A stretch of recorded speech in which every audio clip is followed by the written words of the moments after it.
ഈ കാണുന്നതാണ് ലോകത്തിലെ ആദ്യത്തെ ഫ്ലൈറ്റ്. നമ്മൾ ഈ കാണുന്ന വിശാലമായ ലോകത്തെ ചെറുതാക്കി തീർത്ത ഏറ്റവും വലിയ കണ്ടുപിടുത്തം. ബൈസിക്കിൾ മെക്കാനിക്കുകളായിരുന്ന വിൽബർ ആൻഡ് ഓർവെൽ റൈറ്റ് സഹോദരങ്ങൾ വർഷങ്ങൾ നീണ്ട പരീക്ഷണങ്ങൾക്കൊടുവിൽ 1903 ഡിസംബർ 17 ആദ്യത്തെ കൺട്രോൾഡ് പവേർഡ് ഫ്ലൈറ്റിന്റെ പറക്കൽ പൂർത്തിയാക്കി.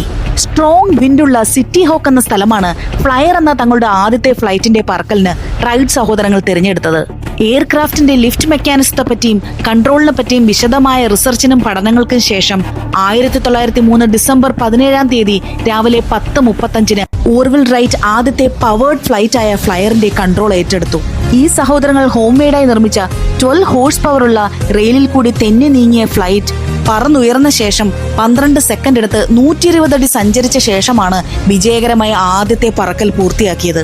പിന്നെ അതേ ദിവസം തന്നെ 3 പരീക്ഷണ പറക്കൽ കൂടി നടത്തി. അതിൽ 59 സെക്കൻഡും 852 അടി ദൂരവും സഞ്ചരിച്ച ശേഷം റൈറ്റ് സഹോദരങ്ങൾ ഈ ലോകത്തിന്റെ നെറുകയിൽ തങ്ങളുടെ ചരിത്രം സൃഷ്ടിച്ചു. 8ാം ക്ലാസ് പോലും പൂർത്തിയാക്കാത്ത ഈ 2 ബൈസിക്കിൾ മെക്കാനിക്സ് ഉരുത്തിരിച്ചെടുത്ത കണ്ടുപിടുത്തമാണ് ഇന്ന് ലോകത്തിന്റെ ഡിഫൻസ് സിസ്റ്റത്തെ പോലും കൺട്രോൾ ചെയ്യുന്നത്.